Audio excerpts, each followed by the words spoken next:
Welcome to LOA Today. I'm Walt Thiessen. With me today is the woman who knows how to set personal boundaries, Alyx Standy. This is your daily dose of happy.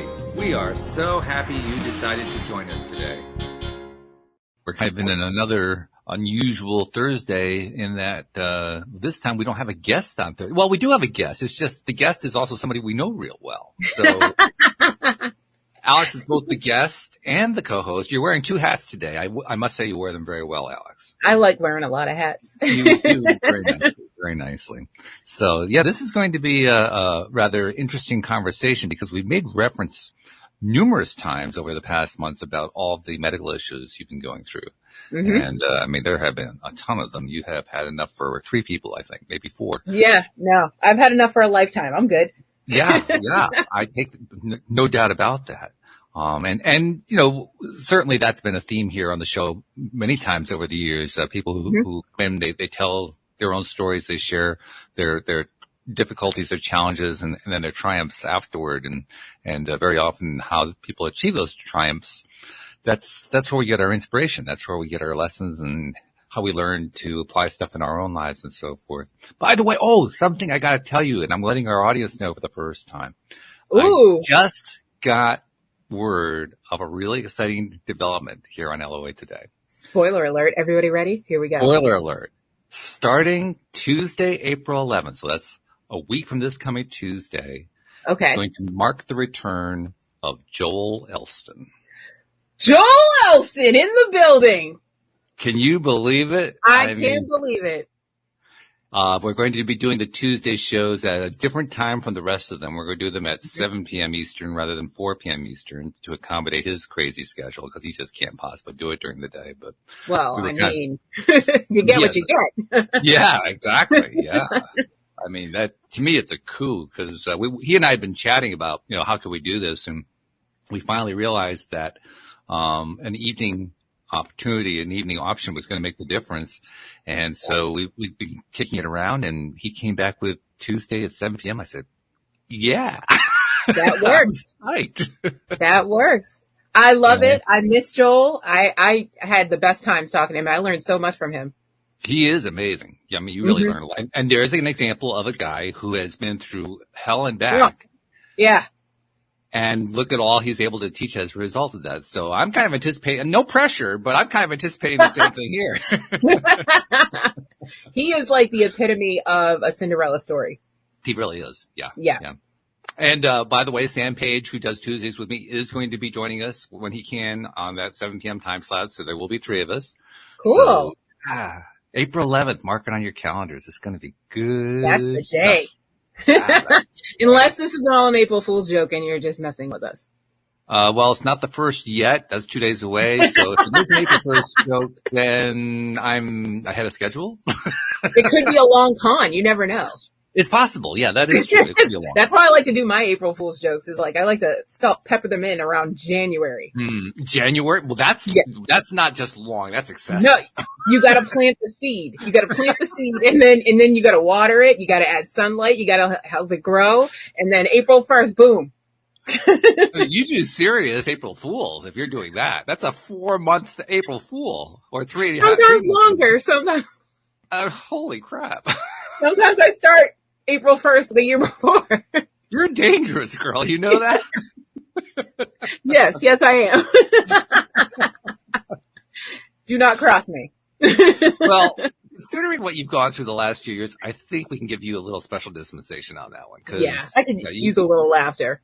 You kind of deserve that, yeah. So I'm going to turn the mic over to you for a bit. We have picked up in bits and pieces the stuff that you've gone through, but let's lay out the map. What have you gone through? And start at the beginning if you can. If you know where the beginning is. I don't even know where the beginning is of this. Do you know? I've pinpointed it to about, I'd say I was 15, maybe 16. Wow. Maybe even younger than that because actually my painful periods started when I was 11 or 12. Okay. And it's just always what I've known. I've never known anything else. So I didn't know anything was wrong.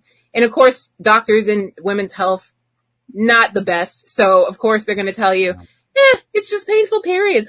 You're just an unlucky woman.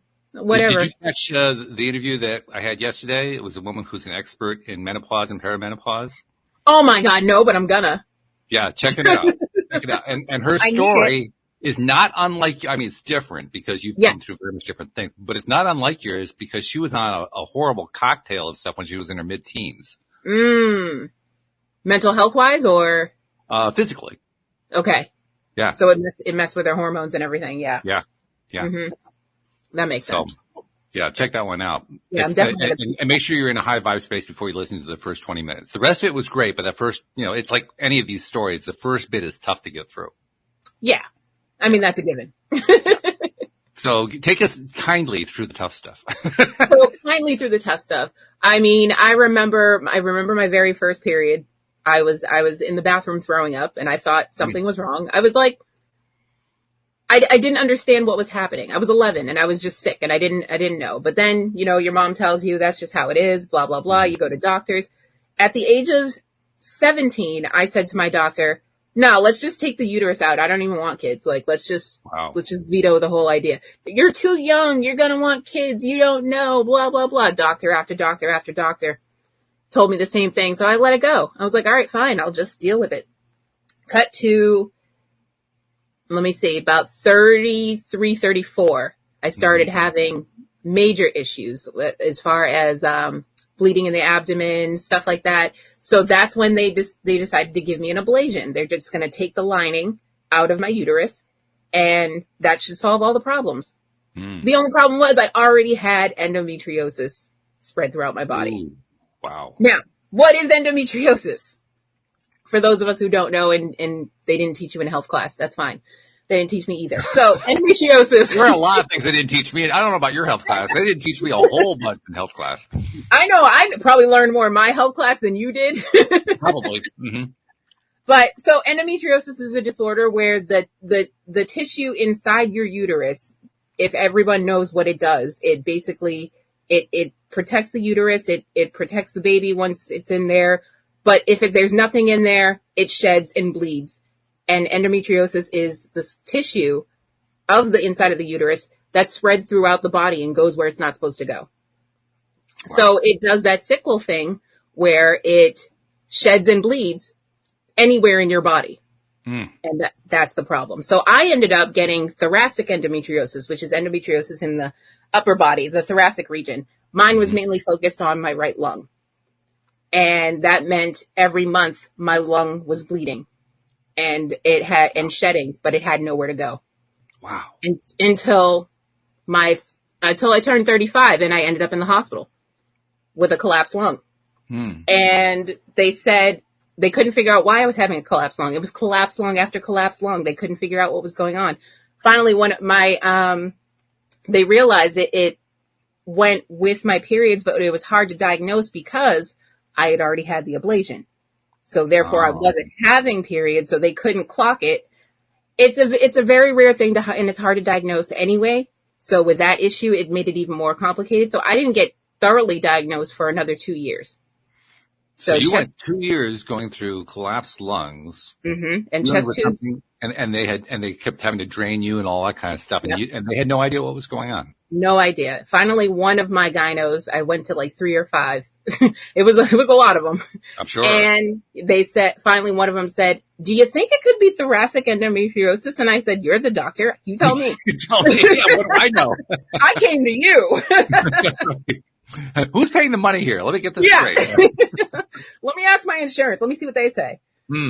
So yeah, it was that one doctor, Dr. Lupton. He's still with me. And, he said it might be thoracic endo. And then they started running tests and MRIs and CAT scans and all the fun stuff. And they figured out that that's what it was. So now it was a matter of how do we fix it now that we know what it is?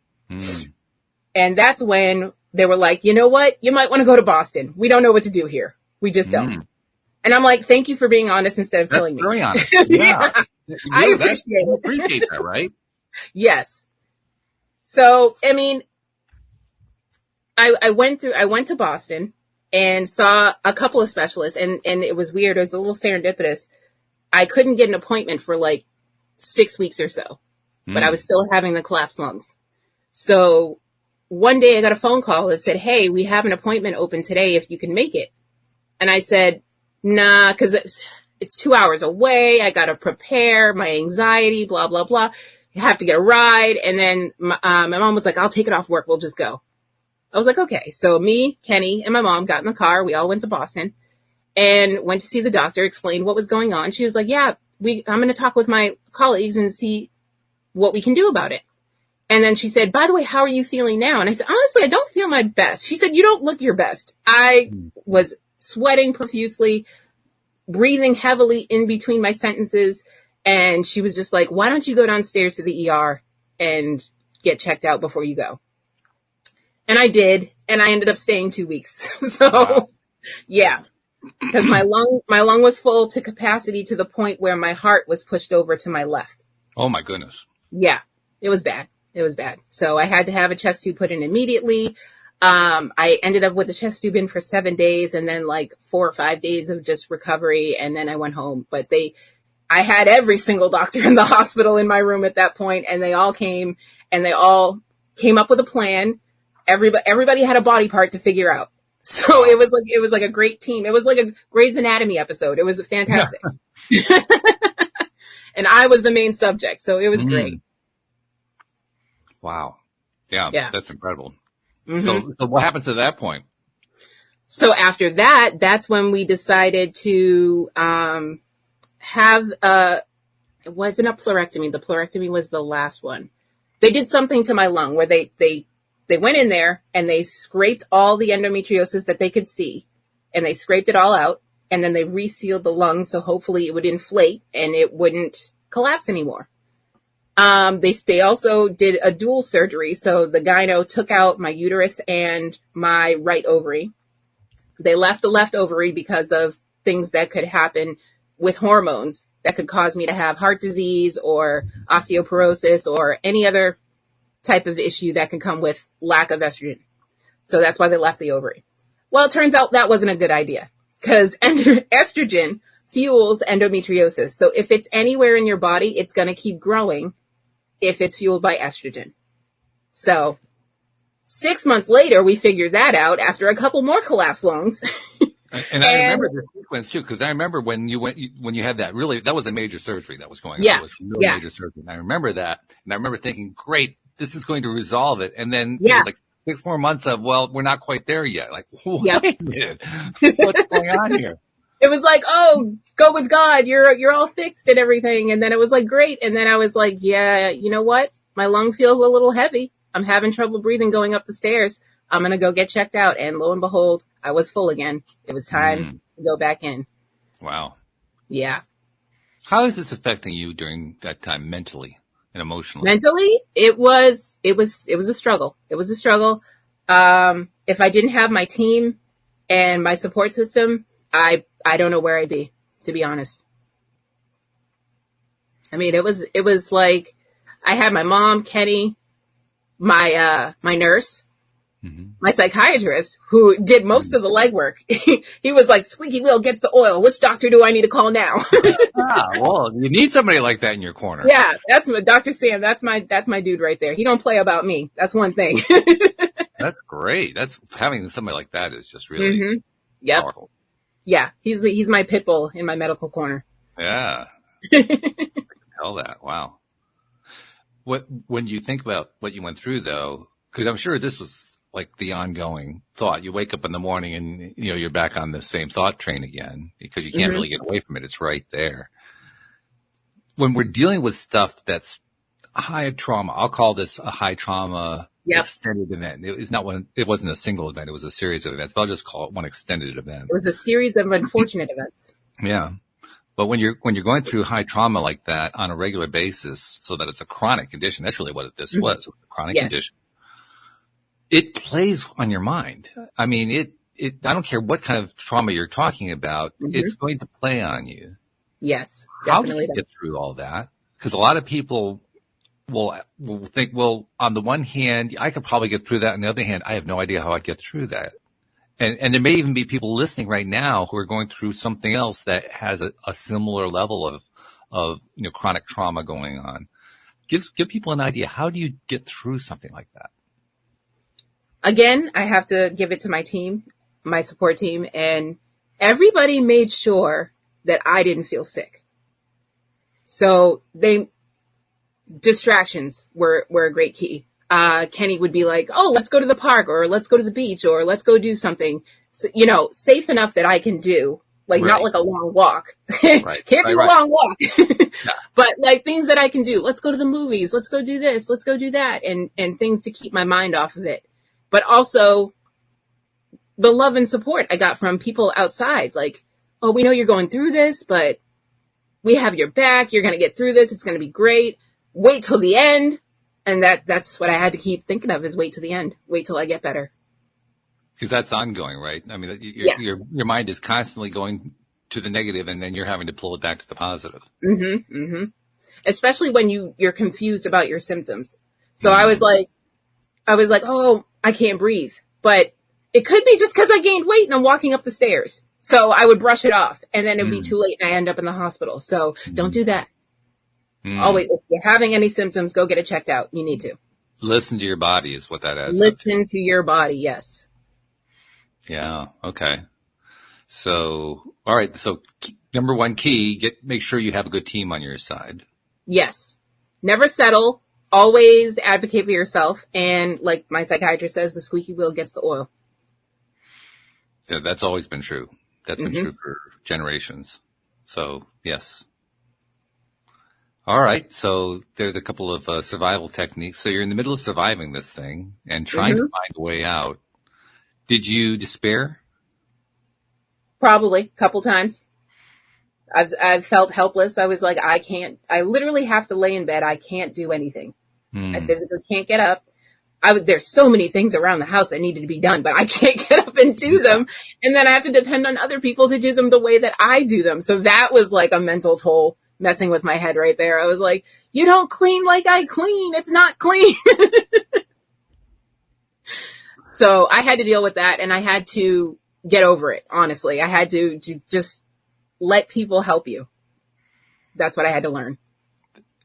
Talk about that for a minute. That's really kind of important. I don't think we really touch on that much here on the show, but it's actually an important way to get past resistance points. Mm-hmm. So often we feel like we have to get past those points ourselves, but sometimes it's about letting somebody else help us get there. Yeah, I think that was the big lesson with this whole thing, is let people help you. Because it's like mentally, physically, all of it, you need help. You can't do it alone. You can't. Mm-hmm. Mm-hmm. So you got your important lesson out of it. And then when did the breakthrough come? So that was after a couple of chest tubes more. Yeah, right. Yeah. So next we had, after the other chest tubes weren't working and the lung kept not inflating, they decided to do what was called the name of the doctor is Jack Litch. What was it? It was a catheter. Oh, this is really important. Hold on. Thoracic. Okay, well, I don't remember the name of the type of the catheter, but it was a catheter that had to go inside my lung, and then there was a drain that came out of it. So I had that for 7 weeks. Wow. And then my nurse had to come every day and drain the fluid out of my lungs. So that was awesome. That was not exactly the adjective I would pick, but okay. That was the funnest part, let me tell you, because it was like, I took one look at it when I got home and I almost threw up. I was like, how is this in my body, and how am I still standing up while this thing is halfway out my body? I don't know. I don't know how people did it. I give props to my nurse because he looked at it, almost threw up, and did it anyway. Wow. For 7 weeks. So got to give him props. Yeah. Yeah. Well, also to you too, because you're enduring that for 7 weeks. Yeah, it's very painful because when it drains, it's like when you get to the bottom of your drink with your straw and you're sucking up the air and the bubbles and the ice. That's that feeling. Mm. All right. So one challenging experience after another, one really traumatic. I think trauma really does apply in almost everything that's I don't even think it's trauma anymore. Like it's so on a level. It's like, you know what? the trauma level got so high, I was just like, it is what it is. I can't do anything else. I'm just going to have to let the universe handle it. Surrender. Yeah. That's what I had to do. Mm-hmm. Does it help? It does mentally, because then you're like, there's less pressure. Mm-hmm. There's less pressure on your mental to be like, I got to fix this. How are we going to fix this? How am I going to get better? If there's nothing you can do, just relax. Let it take care of itself. Your body will do what it does. The doctors know what they're doing. I know that for myself, in instances where I've gone through surrender, one of the things that I end up doing is, first of all, I end up relaxing. It's like I took that deep breath out, Yeah. And then the second thing that happens is, I don't know about you, I kind of find in those situations that once I've surrendered, I get more hopeful. Yeah. Yeah. You start to see a brighter future. Yeah. Yeah. There's a light at the end of the tunnel. Happened. It's not like anything has happened yet. It's just that you kind of gave in, and that alone. Right. Yeah. It's a switch, and then you start to see the light at the end of the tunnel. Yeah. That was there all along, but for whatever reason, you couldn't see it before. Yeah. You had doubt standing in your way. There was a doubt shadow standing in front of the light. All right. So, all right. So you've been through numerous treatments. You've been through the major surgery, a couple more drainages. Pleuric catheter just came to me. Pleuric catheter. Oh, okay. All right. So then you're dealing with 7 weeks of the catheter. Mm-hmm. At this point, I don't know about you, but after a couple of years at this point, I'm thinking to myself, this either gets cured or I'm done. Yeah, that's exactly where it was. I mean, after a while, it's like there's no in between anymore. Yeah. I mean, I'm not saying I was suicidal, because I've been there before, and this wasn't it, but it was definitely taking a toll depression wise. And I just, like you were saying, I had to surrender. There's literally nothing else I could do. So I had to just let go and let God, as they say. So where to go from here? So then after the Pleuric catheter, that was removed. Everything looked good again. And then it wasn't. Everything looked great for like another 6 months. And then, except for they had put me on medication for hormone control. And that gave me menopause symptoms. So hot flashes plus August, not fun. Yeah. Yeah. I remember not enough fans in the world, let me tell you. Yeah. When Louise went through menopause, I remember August, particularly July and August was horrible. Mm-hmm. Yeah. To say the least. So I put a kibosh on that medication. I told my doctor, I stood up for myself. I was like, listen, the hot flashes are too much. I'm not taking it. I'm supposed to take it for 6 months. I did 4. I'm done. And my husband was mad at me. He was like, but you don't understand what I'm going through. So I'm going to talk for myself, because you're not here. You just see me going like this. You don't understand my body is overheating and I really need to stick myself in a freezer. Right. So I said, I stopped the medication. The doctor said that was okay. But then the lung collapsed again. So now I'm fed up. I'm like, listen, guys, I want a team meeting with everybody. I want everybody on the Zoom call.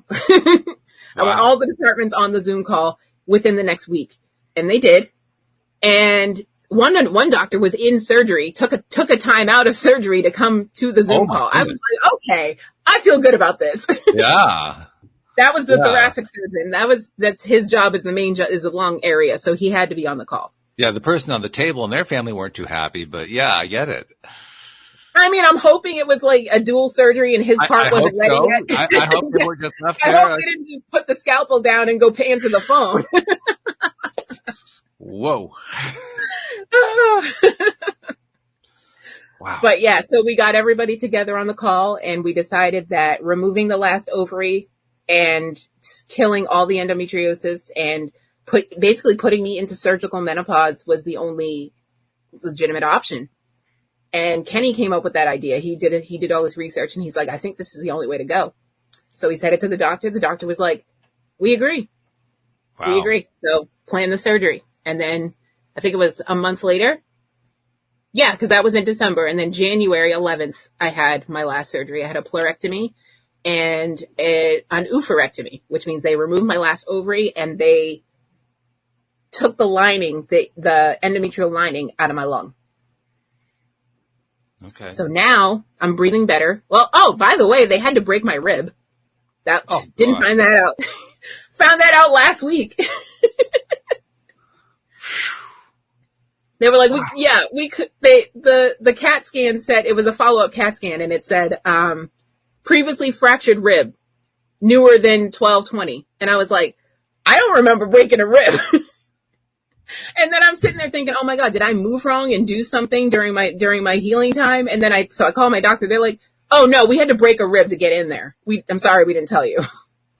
Okay. Good God.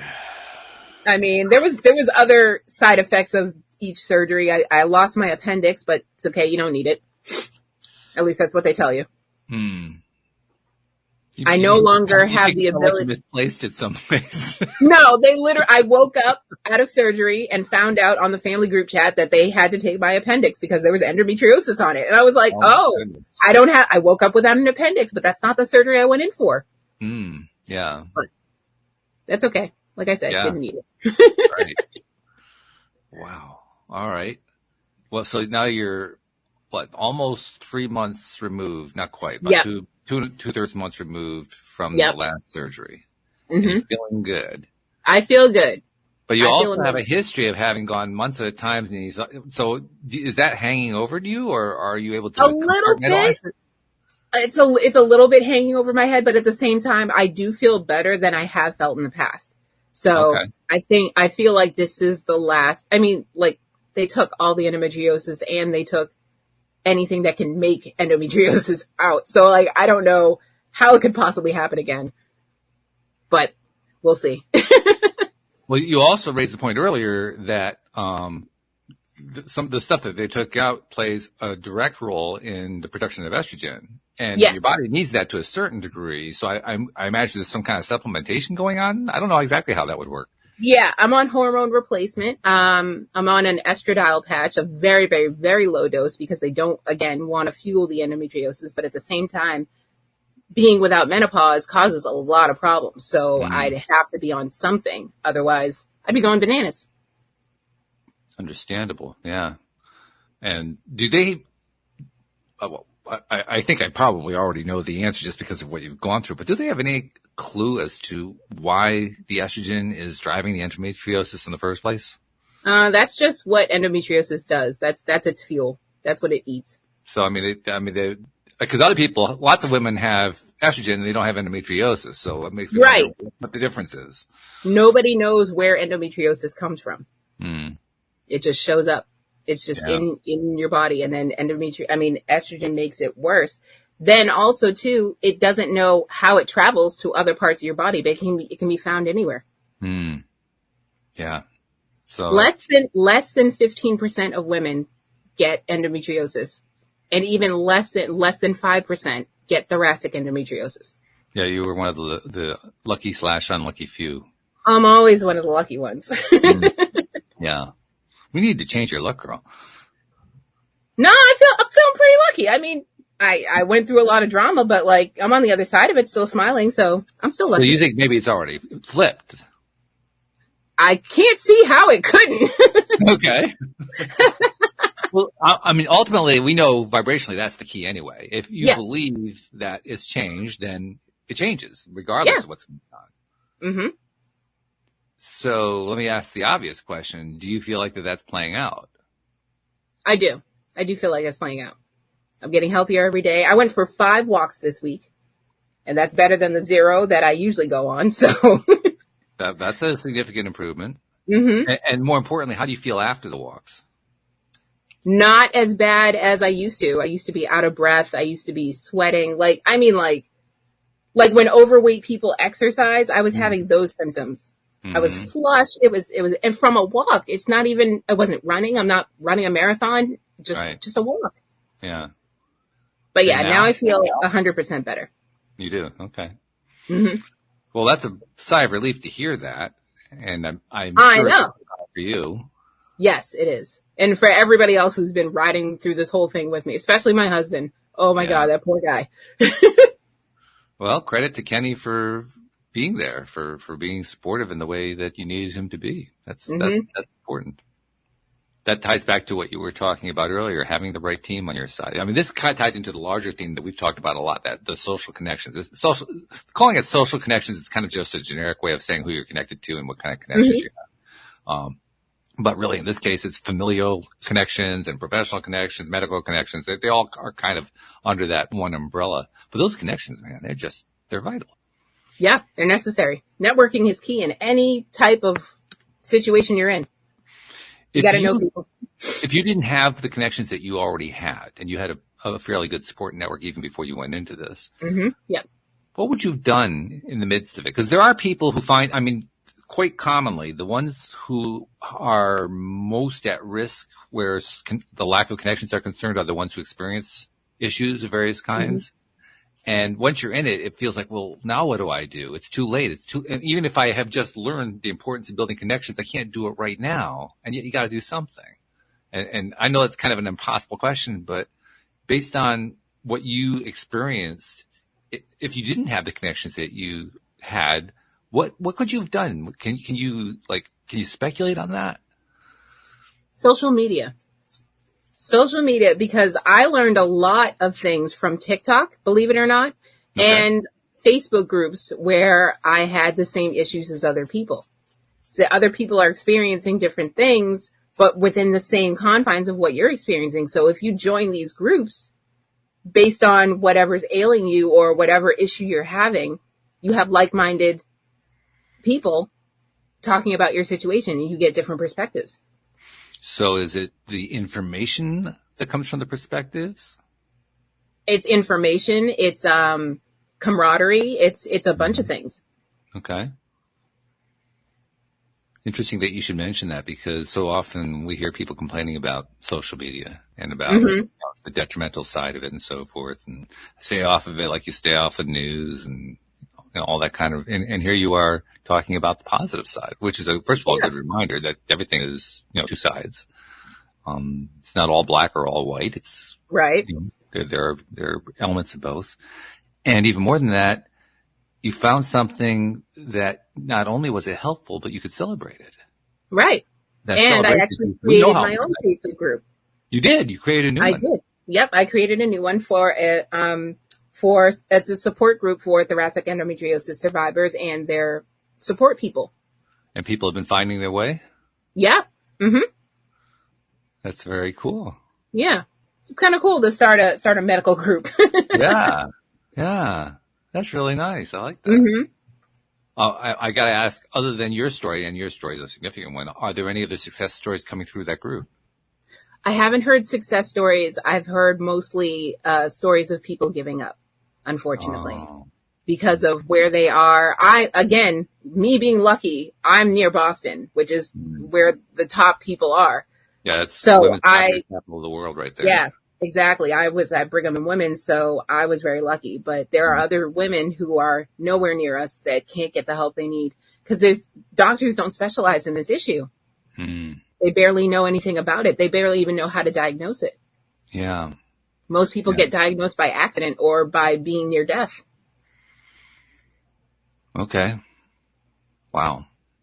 So that means there's still a lot to be done. I think we already knew that because there wasn't a lot of knowledge in the first place. But it also shows how important it was for you to set up that group. I guess the only thought that goes through my mind that is a little bit of a concern for me is if there's that much negative result going on, is there any chance that group is not raising vibration as much as it's lowering vibration?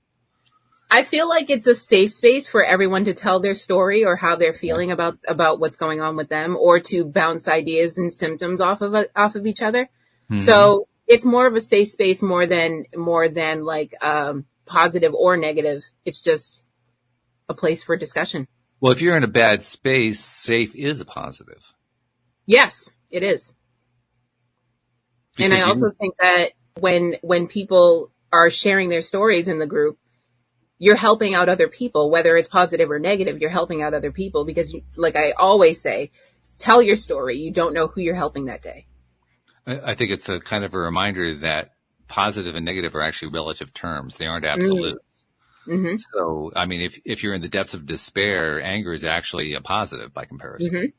or letting it out is a Well, positive. letting it out is also a bigger positive. Yeah. Yeah. So I would like to use the Abraham Hicks scale, the emotional guidance scale. If you're really low on the scale and you climb 1/3 of the way up, you're still in negative territory by most people's objective measure, but from where you were, you're actually in a positive territory by comparison. Right. Yeah. Yeah. That's really important to remember, I think. Mm-hmm. So I can see why that safe space actually is really important. I suspect that what will happen is the longer that group lasts, and I think it's going to go on for quite some time. Mm-hmm.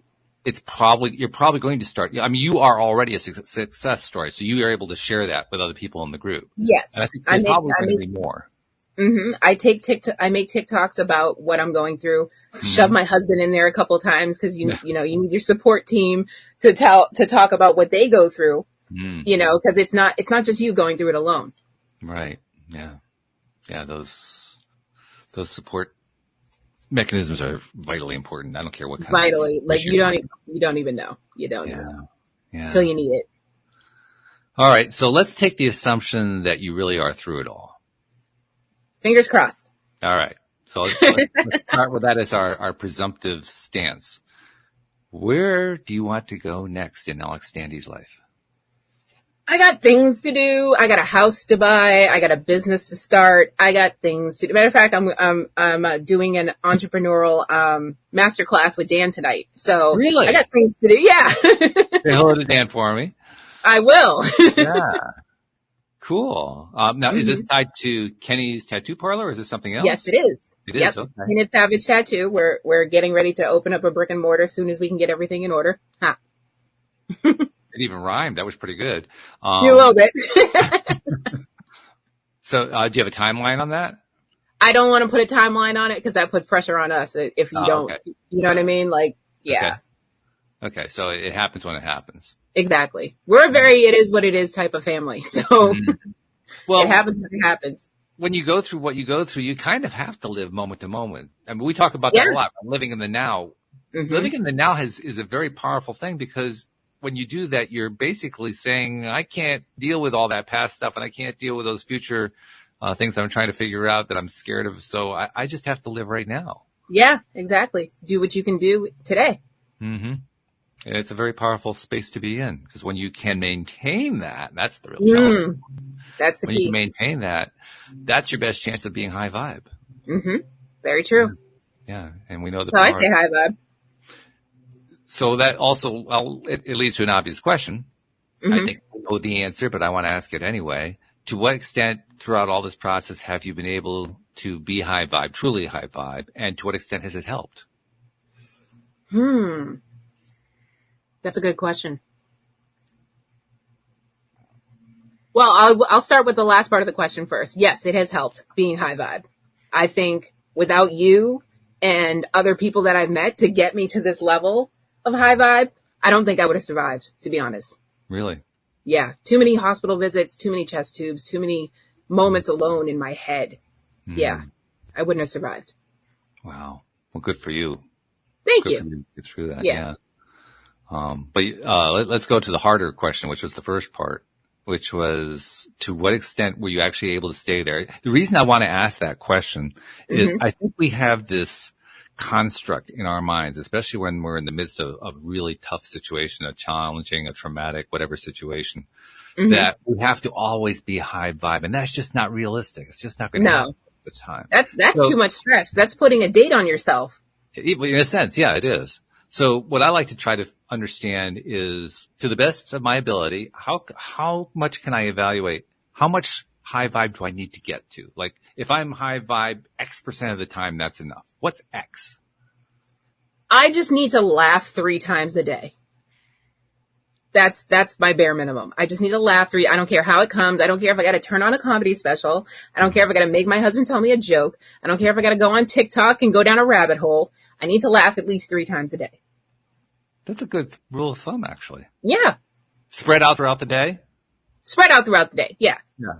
Yeah. So you get like 2 or 3 data points to look back on and feel grateful about. Yeah. But that's the minimum. That's not the maximum. That's the minimum. Also, I have a minimum requirement of 22 hugs per day. Wow. Okay. Yeah. Don't care who they come from. Well, no, I do. I'm very picky about who I hug. I do care who they come from. It's just, there has to be, I don't know why I picked the number 22. I think I just like that number, but, I was reading about oxytocin and how you get it. So I was like, yeah, I need 22 hugs per day. And that's what I told my husband. So made it mandatory. So do you actually track it? I mean, do you know that you're getting 22 or more a day? Me and my husband do this adorable thing where he will boop my nose and I can tell him how many hugs I've had today. It's like a robot thing. He'll go boop and I'll go, it's been 13 hours since my last snuggle. Or boop, I've only had 15.2 hugs today.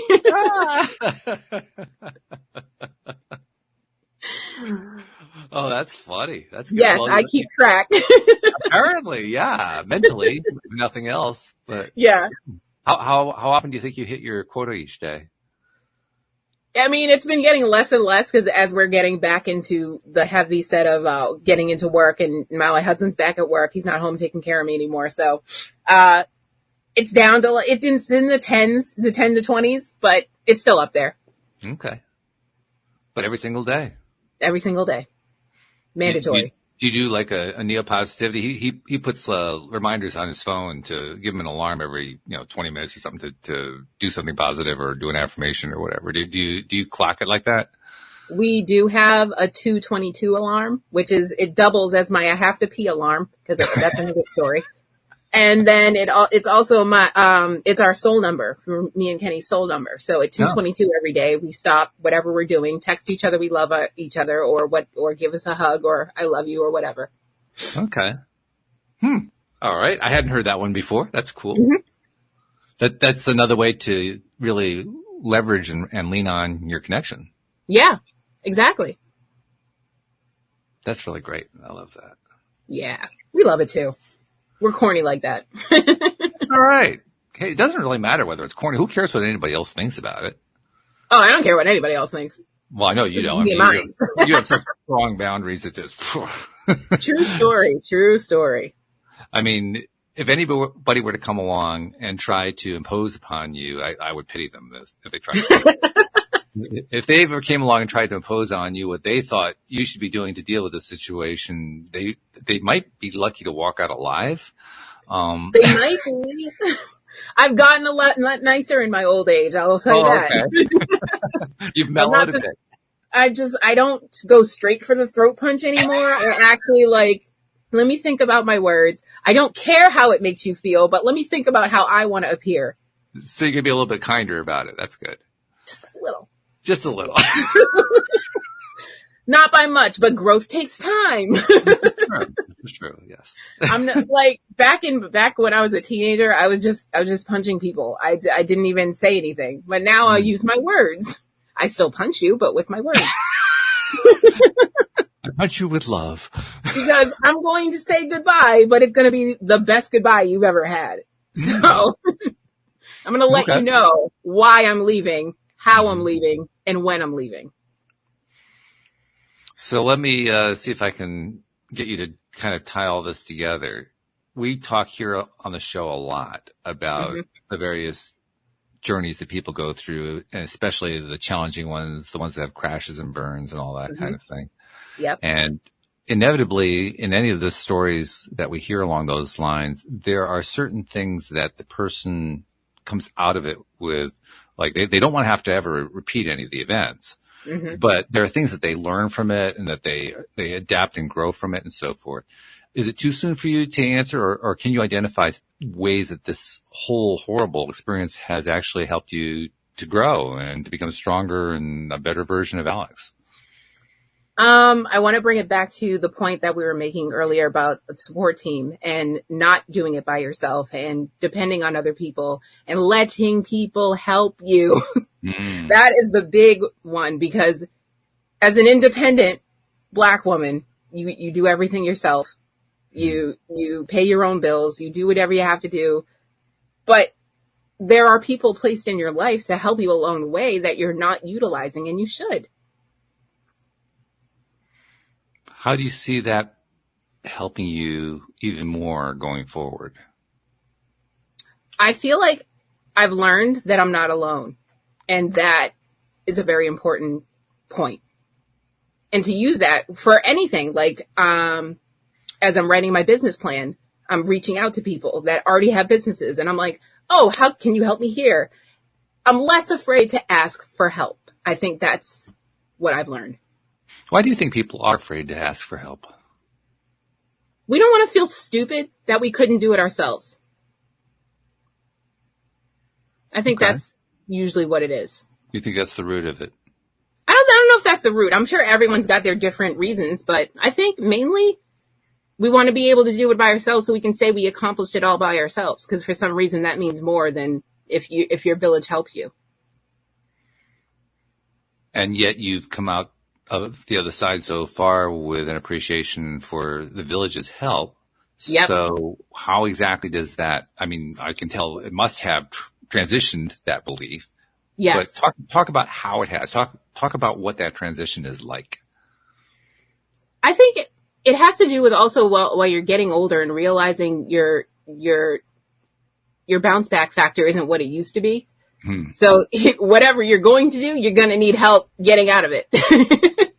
So you might as well create this village that you need. And I don't know. It just gave me a sense of, what's the word I'm looking for? Wholeness. It gave me a sense of wholeness, knowing that no matter where I went in life, someone's there to hold my hand. So is it fair to say you feel more connected? Yeah, I will say that. Like spiritually connected? I don't know if I call it spiritual, but I do have more faith in the universe. I definitely do. All right. Emotionally connected? Emotionally connected, even through social media where people are like, I used to think when people said thoughts and prayers, I was like, okay, that's just something people say. But like, no, I really feel this last surgery, I was brought through by people and their thoughts and prayers. Wow. Really Talk do. about that for a moment. Talk about how you got that sense and what it meant. I literally woke up. This, for some reason, when I wake up from surgery, the first thing I do is look for my phone because I got to know what happened in the last 9 hours. What I missed. This is the 21st century version of waking up from surgery. No, because the last time I woke up from surgery, I was sans an appendix. So I'm double checking my social media to see if I lost any body parts. Got to check the group chat and make sure I have all the body parts I went in with. So Time to take inventory. Yeah, exactly. But when I woke up this time, I before I went in, I made a post saying, check on my husband. He's going through a rough time. I'm going to be knocked out for the next 9 hours. So check on him. And the love and support I saw on my page from that post, at least 60 people, random people. I mean, oh my God, I'm about to tear up. Wow. But yeah, it was amazing to see all that love.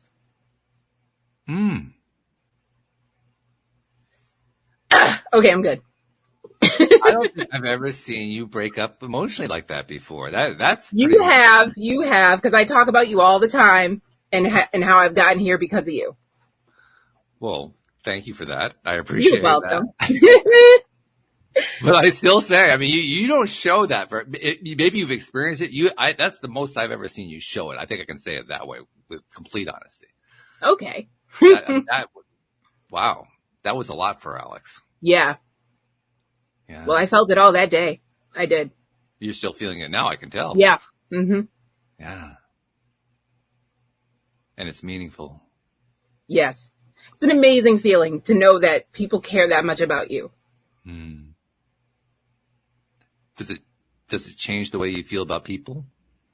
No. Changes the way I feel about thoughts and prayers, but okay. All right. But people are still the same, whatever. I still have the same boundaries I still have. I mean, I'm not going to start opening up the WedWorks just because I went through something. No, no. Okay. I thought about it, but I was like, no. You thought about it? What, I did.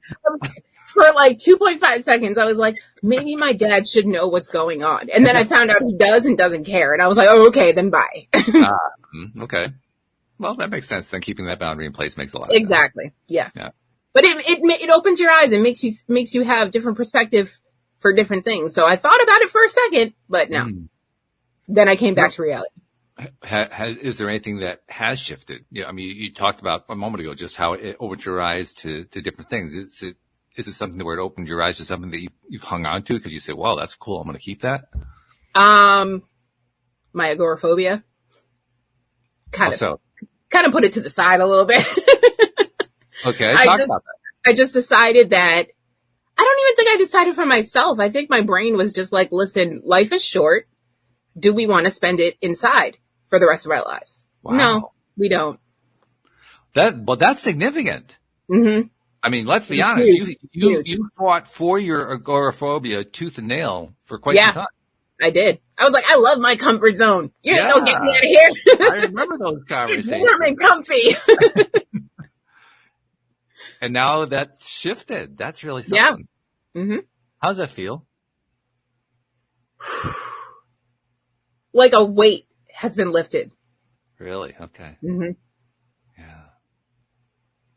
It's like I can go outside without fear. So you think it's It's a gone? great feeling. You think it's gone then? Yeah, I would say. I mean, everybody has their days where they're like, nah, I'm not going outside. But, but yeah, we plan vacations. I go camping. People wouldn't, I mean, even at my reunion, people were like, this isn't the Alyx we knew 10 years ago. And I was like, no, it's a whole new me. Come over and meet me again. Somebody brings you onto their podcast. Yeah. And you tell them how you used to be agoraphobic and then you no longer are. And they ask you, how did you do it? What are you going to say to them? My support team. Because honestly, if it wasn't for Kenny, I wouldn't even think about doing the things outside that he wants to do. So if it wasn't for him pushing me to go do these things and at the same time making me feel safe enough to go, I wouldn't have gone. But you also have to be willing to do it. I mean, let's be honest. You are one of the strongest-willed women I've ever met. You have to be on board. Although he could push you all he wants, and it's not going to make any difference if you're not going to say yes. Mm-hmm. Well, that's where the safety feeling comes in. And once I felt safe enough to go, okay, I know if I go with him and I say I'm uncomfortable, we can leave right away. So with that knowledge, I felt better going out. Okay, but you also had to be willing to try it. Yeah. You had to have some reason to want to do that. Mm-hmm. Above and beyond. I mean, it's easy to say that it was because he made it safe for you, but still, you got to want it. Oh, of course. I've always wanted to try these things. I was just too scared to do them. So what changed where that was concerned? Because he can make it all the safe that he wants to, but you still have to change your mind about that. I had fun doing it. Once I got out there. I'm like, yeah, this is something I could see myself doing again. Especially if I'm planning it, because then everything upgrades, because he does the bare minimum. He's like, yeah, we're going camping. No. We're not going camping. We're going glamping because I don't sleep on the ground. That's not happening. The way my back works out, I'm not sleeping on the ground. So yeah, we're going to get we're going glamping. We're doing it up. 5-star camping. Yes. 5-star camping. Wi-Fi. Hotspot, everything. The whole thing, right? Yeah. Okay.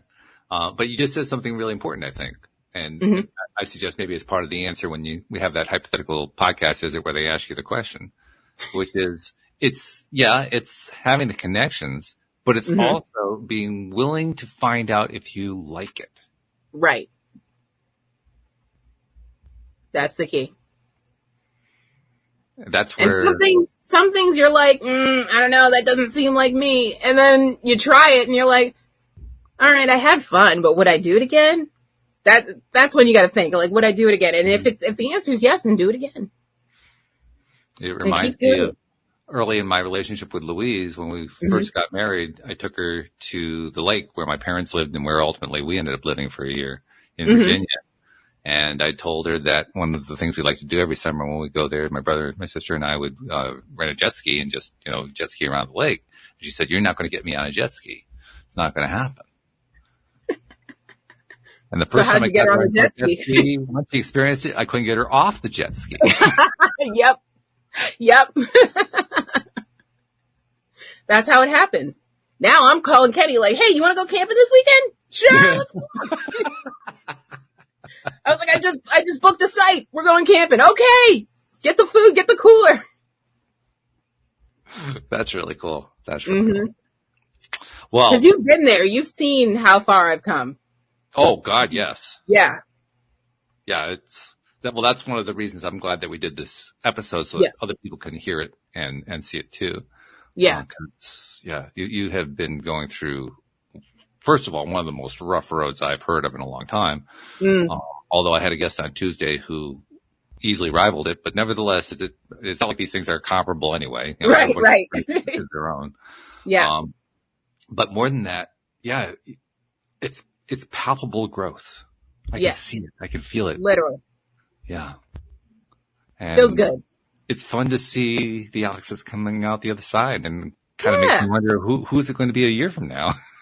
I don't know. I may or may not have gotten a email about a movie that's shooting in my area that they're looking for background people, and I'm like, Chatham's close enough. I might do it up like old times.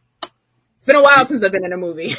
You and my sister, they've got a film being made in her area too, and she's up for an extra role. So nice. Yeah, both of you doing the same thing there. Yeah, I used to do it all the time as like a side hustle because Boston was like a hub for movies. Yeah, sure. So me and my brother were like in the background of every movie that came out in like the early 2000s. Okay, all right. Mm-hmm.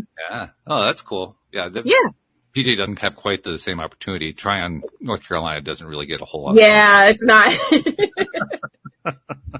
It's no Boston. No, not really. No. But no, this has been great, and thank you for telling your story, sharing it. Hopefully, there are going to be people who find it and listen to it who need to hear it. Yes, I'm sure there will be. There always is. Well, I imagine you're going to share it in your group anyway, so there's going to be people there who will be able to benefit from it. Mm-hmm. And then I want to give you what I always give to guests. Don't do it, Walt, because I'm going to cry. I swear to God. All right, go.